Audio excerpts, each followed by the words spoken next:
Assalamualaikum warahmatullahi wabarakatuh. Kami dari kelompok 5, Prodi Sistem Informasi Akuntansi Universitas Bina Sarana Informatika, bertujuan untuk share dan mempresentasikan kepada teman-teman hasil diskusi proyek makalah kami dengan berjudulkan Perancangan Sistem Informasi Penjualan Air Isi Ulang.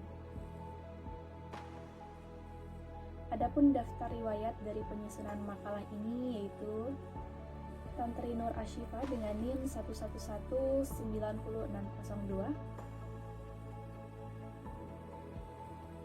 Ada Salma Haura Syafia dengan NIM 1119301.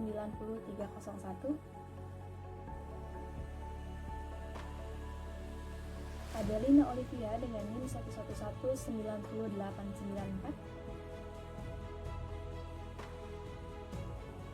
Ada saya sendiri, Lia Amalia Tusolihah dengan NIM 111905999.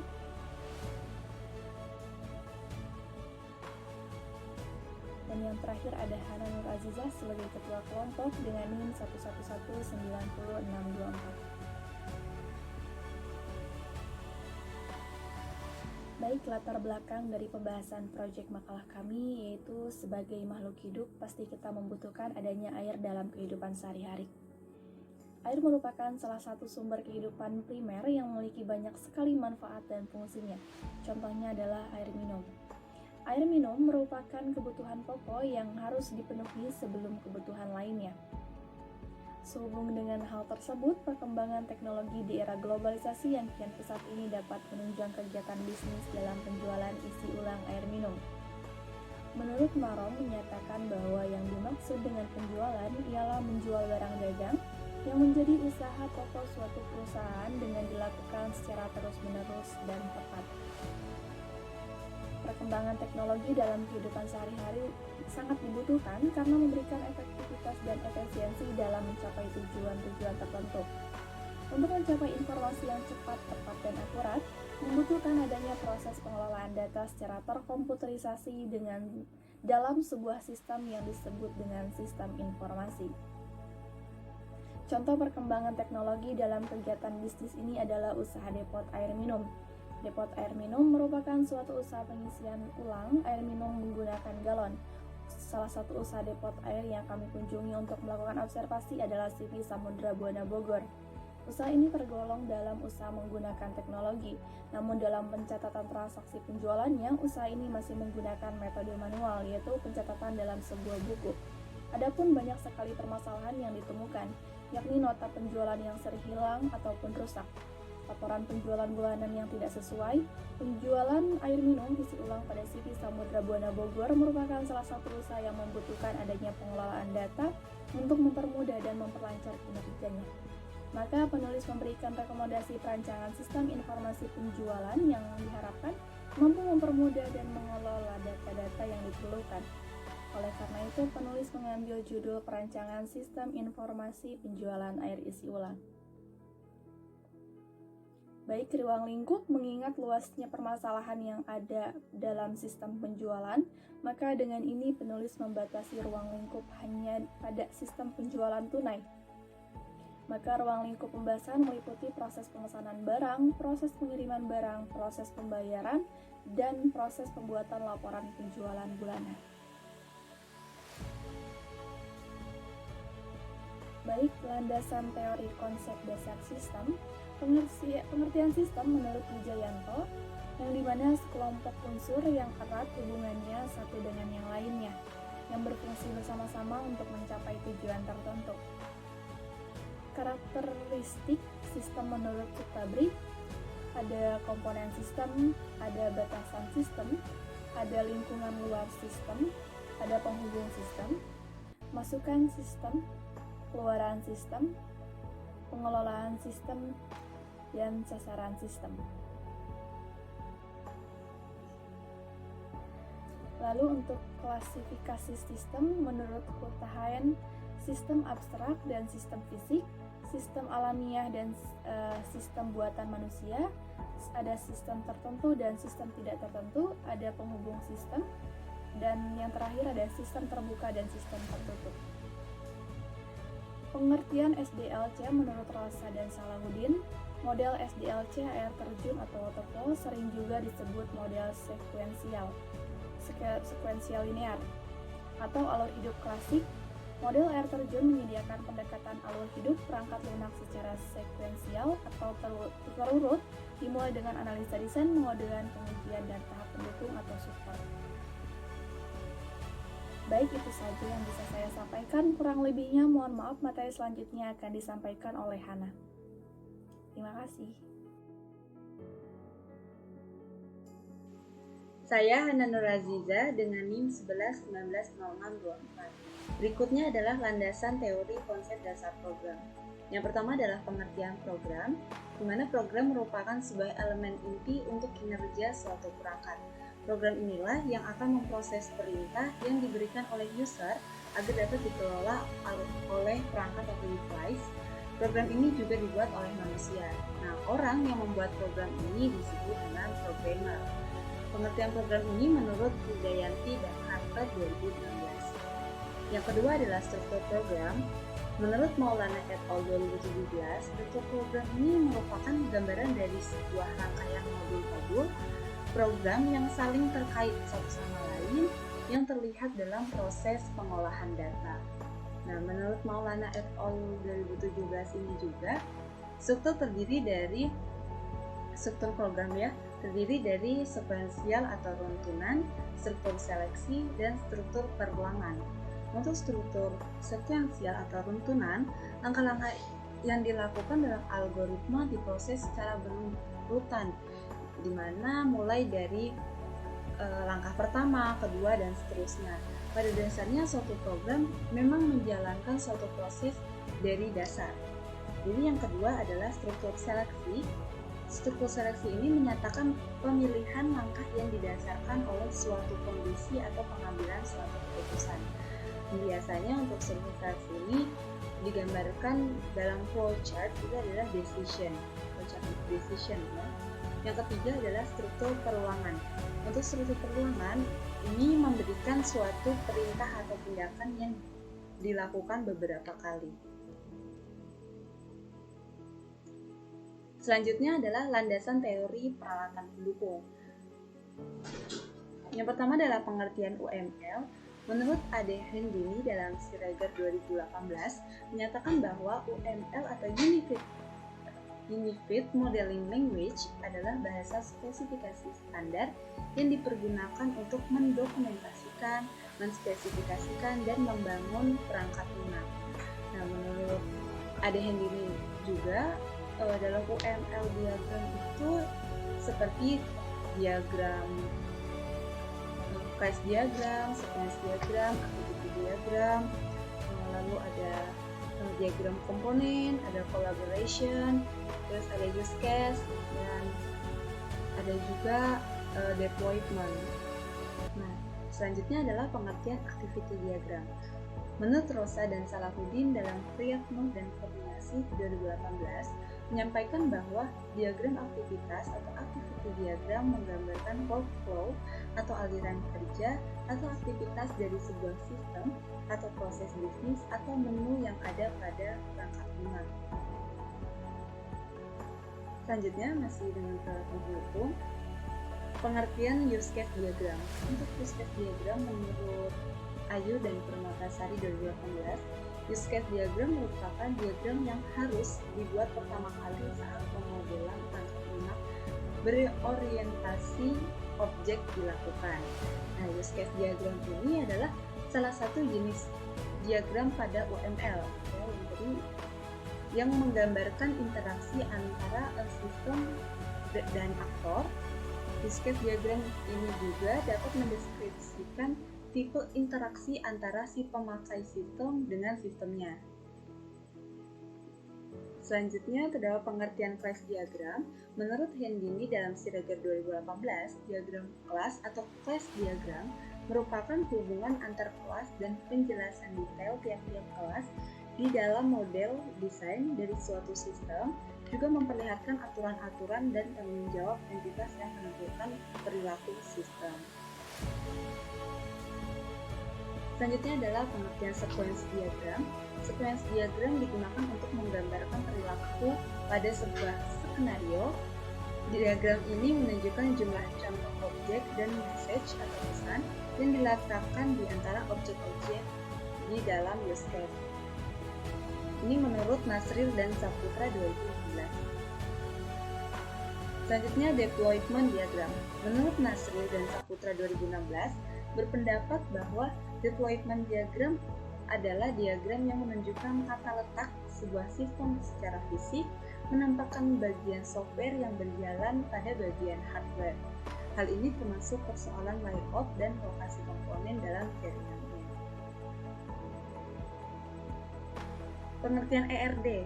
Nah, menurut Fata dalam Nasril dan Saputra 2016 mengemukakan bahwa Entity Relationship Diagram atau ERD adalah gambar atau diagram yang menunjukkan informasi dibuat, disimpan, dan digunakan dalam sistem bisnis. Selanjutnya adalah pengertian LMS. Menurut Taufik dalam Ramadan dan Chris Mulyadi 2019 mengemukakan bahwa sebelum table dibentuk dari field atau atribut entitas secara fisik atau level internal, maka harus dibuatkan suatu bentuk relational model yang dibuat secara logik atau level eksternal, dan konsep dari pernyataan tersebut dibutuhkan yang disebut dengan Logical Record Structure atau LRS. Selanjutnya adalah pengertian pengujian. Menurut Ramadan dan Chris Mulyadi 2019 menyampaikan bahwa pengujian sistem merupakan tahap uji coba terhadap sistem yang telah dibangun dengan tujuan untuk mengetahui kelayakan serta kekurangan sistem tersebut. Hasil dari tahap ini dijadikan sebagai bahan evaluasi untuk melakukan perbaikan dan penambahan pada sistem yang telah dibangun. Yang terakhir adalah black box testing. Menurut Lukman dalam Nurmalasari et al. 2019 menyatakan bahwa pengujian black box merupakan tahap yang berfokus pada pernyataan fungsional perangkat lunak. Test case ini bertujuan untuk menunjukkan fungsi perangkat lunak tentang cara beroperasinya, apakah pemasukan data telah berjalan sebagaimana mestinya, dan apakah informasi yang tersimpan dapat menjaga kemutakhirannya. Jadi black box testing ini adalah dia dilakukan dengan membuat kasus uji yang bersifat mencoba semua fungsi dengan memakai perangkat lunak, apakah sesuai dengan spesifikasi yang dibutuhkan atau tidak. Assalamualaikum warahmatullahi wabarakatuh. Saya Salma Rasabia dengan NIM 111903031. Di sini saya akan menjelaskan tentang proses bisnis sistem berjalan. Proses bisnis sistem penjualan dilakukan dengan pelanggan datang langsung pada depot air. Pelanggan datang ke depot air, kemudian pelanggan ke bagian penjualan. Lalu bagian penjualan mengecek persediaan air. Jika tersedia, maka bagian penjualan membuat nota penjualan dan pelanggan melakukan pembayaran. Jika persediaan air tidak tersedia, maka bagian penjualan memberikan informasi bahwa persediaan air sedang tidak tersedia. Pada akhir bulan, bagian penjualan akan membuat laporan penjualan dari rekapan nota penjualan berdasarkan arsip pembayaran yang nantinya akan diberikan kepada kepala depot sebagai laporan penjualan perusahaan. Selanjutnya di sini saya akan menjelaskan tentang activity diagram. Simbol-simbol activity diagram yang terdapat dalam activity ini adalah yang pertama ada start point, yaitu diletakkan pada pojok kiri atas dan merupakan awal aktivitas.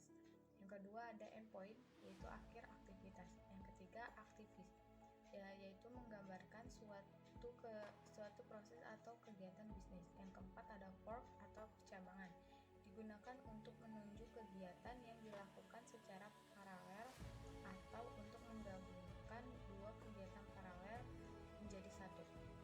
Yang kelima ada join atau penggabungan atau wrap, digunakan untuk menunjuk adanya dekomposisi. Yang keenam ada decision point, menggambarkan pilihan untuk mengambil keputusan true dan false. Yang ketujuh ada swimline, pembagian activity diagram untuk menunjukkan siapa melakukan siapa. Selanjutnya yaitu analisa kebutuhan fungsional. kedua, admin mengelola data barang. Yang ketiga, admin mengelola menu data pelanggan. Yang keempat, admin mengelola menu data user. Yang kelima, admin mengelola data akun. Yang keenam, admin mengelola menu transaksi penjualan. Yang ketujuh, admin mengelola menu jurnal. Yang kedelapan, admin mengelola laporan penjualan. Yang kedua ada B1, user melakukan login. Yang kedua, user mengelola menu transaksi penjualan. Yang ketiga, user mengelola menu laporan penjualan. Di sini juga saya akan menjelaskan tentang use case. Use case diagram adalah salah satu jenis diagram pada UML yang menggambarkan interaksi antara sistem dan aktor. Use case diagram juga dapat mendeskripsikan tipe interaksi antara si pemakai sistem dan sistemnya. Simbol yang terdapat dari diagram kami ini aktornya ada 3, yaitu admin, penjualan, dan kepala depot. Untuk admin di sini dapat mengelola data user, mengelola data barang, mengelola data pelanggan, mengelola data akun, mengelola data jurnal, mengelola transaksi penjualan, dan mengelola laporan penjualan. Untuk penjualan juga ini dapat mengelola data jurnal, mengelola transaksi penjualan, dan mengelola laporan penjualan. Untuk kepala depot ini dapat mengelola laporan penjualan. Semuanya ini dapat melakukan login. Yang terakhir di sini saya akan menjelaskan tentang activity diagram usulan. Di sini ada 2 contoh, yaitu pelanggan dan penjualan. Untuk yang pelanggan dimulai dari start, lalu pilih menu data pelanggan. Selanjutnya sistem akan menampilkan form data pelanggan. Setelah itu admin akan menentukan pilihan. Sistem akan memberikan pilihan. Dalam menentukan pilihan terdapat memilih tanggal, cari, dan keluar. Ketika memilih keluar, sistem akan kembali ke menu utama. Ketika admin memilih cari, lalu input nama pelanggan, sistem akan memproses data pelanggan, lalu sistem akan memberikan decision apakah valid. Jika tidak, sistem akan menampilkan form kosong dan kembali melakukan input nama pelanggan. Jika valid atau ya, maka sistem akan menampilkan data pelanggan. Pada saat admin melakukan input data pelanggan, sistem akan memproses apakah valid. Jika iya, maka akan memproses simpan, dan jika tidak, sistem akan memproses batal. Nah, untuk yang penjualan dimulai dari start, lalu pilih klik transaksi penjualan, selanjutnya memilih tombol cari barang, lalu sistem akan menampilkan data barang, kemudian admin akan menginput jumlah barang, lalu akan menampilkan subtotal, dan lalu memberikan pilihan menggunakan jasa kirim. Lalu selanjutnya admin akan menentukan pilihan, sistem akan memberikan pilihan, yaitu ya atau batal. Jika memilih ya, sistem akan langsung input data kendaraan, lalu proses simpan. Kemudian jika memilih tidak, akan langsung keluar proses batal. Namun jika memilih ya atau tidak, nanti sistem akan memberikan pilihan, lalu menentukan pilihan. Dalam menentukan pilihan terdapat pilihan memilih tambah, memilih batal, memilih simpan, memilih cetak, atau keluar. Ketika memilih keluar, sistem akan kembali ke menu utama. Ketika admin memilih tambah, sistem akan langsung memproses lalu selesai. Sekian penjelasan dari saya. Nanti selanjutnya akan dijelaskan oleh teman saya yang bernama Tantri. Perkenalkan, nama saya Tantri Nur Asifa dengan nomor NIM 111906002. Sini saya akan menjelaskan tentang ERD atau Entity Relationship Diagram. ERD biasanya berisikan simbol dan konektor berbeda untuk memvisualisasikan 2 informasi penting, yaitu entitas utama dalam ruang lingkup sistem dan hubungan antar entitas-entitas. Pada dasarnya ada 3 komponen yang digunakan dalam ERD, yaitu entitas, atribut, dan relasi atau hubungan. Yang pertama, entitas yang berbentuk persegi panjang. Entitas merupakan objek yang kita simpan informasinya. Lalu ada atribut. Setiap entitas pasti mempunyai atribut yang berfungsi untuk mendeskripsikan karakteristik dari entitas tersebut.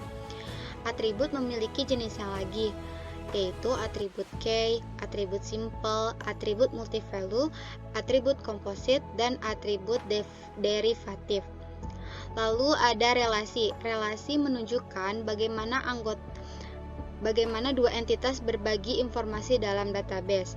Dalam relasi ada yang namanya derajat relasi atau kardinalitas rasio. Yang pertama ada one-to-one, di mana setiap anggota entitas A hanya boleh berhubungan dengan satu anggota entitas B.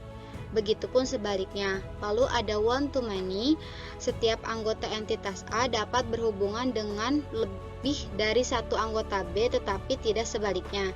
Lalu ada yang terakhir many-to-many, yang dimana setiap entitas A dapat berhubungan dengan banyak entitas himpunan entitas B, dan demikian juga sebaliknya. Lalu di sini ada gambaran ERD untuk pengisian air minum isi ulang.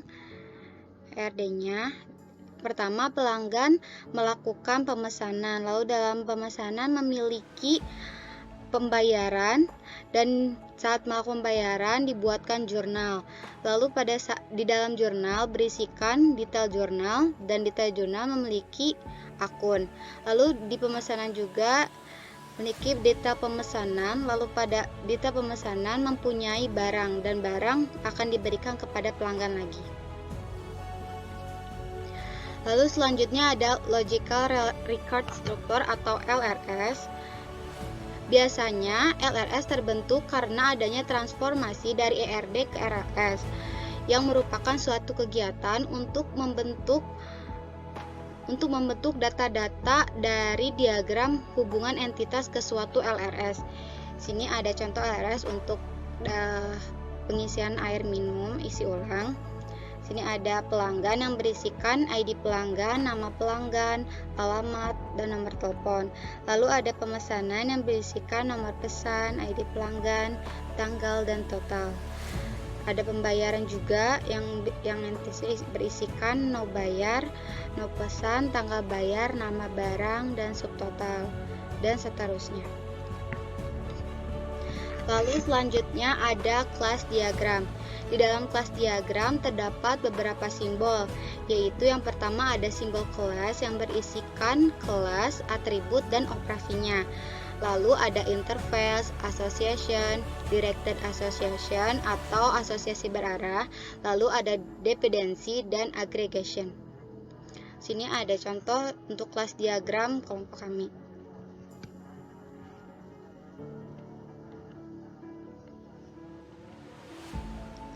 Lalu selanjutnya ada sequence diagram. Dalam sequence diagram terdapat beberapa simbol, yaitu yang pertama ada aktor, yaitu orang atau sistem yang lain yang berinteraksi dengan sistem informasi yang akan kita buat. Lalu ada lifeline, general, boundary, control, entitas, activation, message entry, message to self, dan message return. Sini ada contoh untuk sequence diagram pelanggan untuk pengisian air minum isi ulang.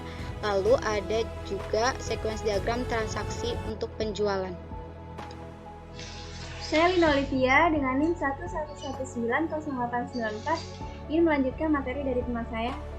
Di sini ada testing dari kelompok kami. Ada from pelanggan. Yang pertama ada skenario pengujinya, klik tambah pada pelanggan, terisi otomatis nama pelanggan, alamat pelanggan, dan nomor telepon tidak diisi, kemudian klik simpan. Test case-nya ID pelanggan P001 atau otomatis nama pelanggannya kosong, alamat pelanggan kosong, kemudian nomor telepon kosong. Hasil yang diharapkan sistem akan menolak, akses dan data akan tersimpan dengan data yang 0 atau kosong. Hasil pengujinya sesuai harapan, kesimpulannya valid. Kemudian yang kedua ada klik tambah kode pelanggan, terisi otomatis, mengisi nama pelanggan, alamat pelanggan, dan nomor telepon. Test case-nya ID pelanggan P002 atau otomatis nama pelanggannya Salma Haura, Kemudian alamat pelanggannya Jalan Kenangan nomor 7, nomor teleponnya 08123 8091234. Hasil yang diharapkan, sistem akan mengakses dan menampilkan pesan data berhasil tersimpan. Kemudian hasil pengujinya sesuai harapan, kesimpulannya valid.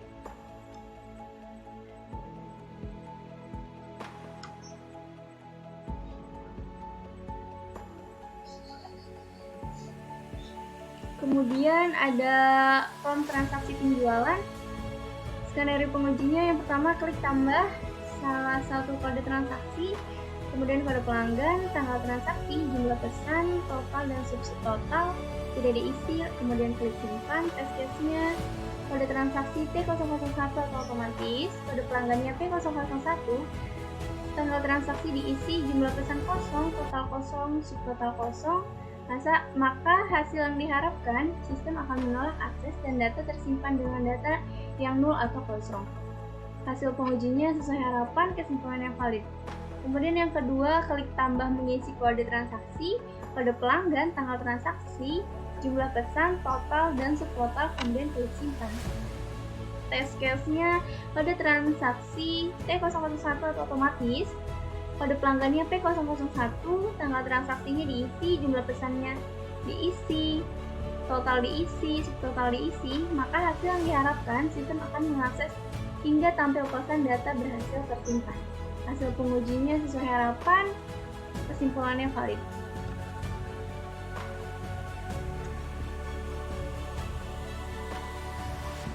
Kemudian ada penutup, di sini ada kesimpulan yang pertama, alur proses penjualan pada CV Samudra Buana Bogor masih menggunakan sistem manual, sehingga diperlukan sistem berbasis komputer atau sistem komputerisasi sehingga dalam kegiatan usaha tersebut menjadi lebih efektif dan efisien.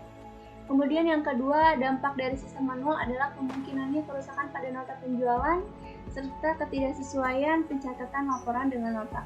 Kemudian yang ketiga, perancangan sistem yang dibuat dapat mempermudah pengolahan penjualan tersebut.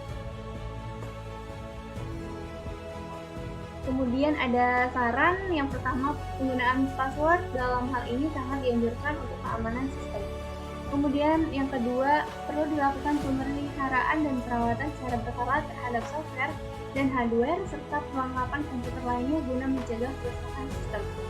Kemudian yang ketiga, ketelitian yang sangat diperlukan oleh pengguna dalam pengoperasian sistem komputerisasi penjualan tunai, baik dalam mengakses, menginput, serta mengelola data agar tidak terjadi kesalahan dalam pengolahan data tersebut.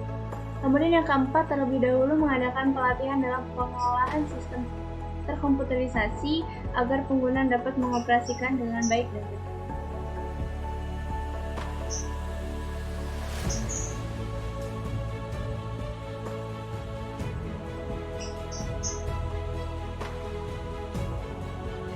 Terima kasih dari kelompok kami. Mohon maaf bila ada kesalahan. Wassalamualaikum warahmatullahi wabarakatuh.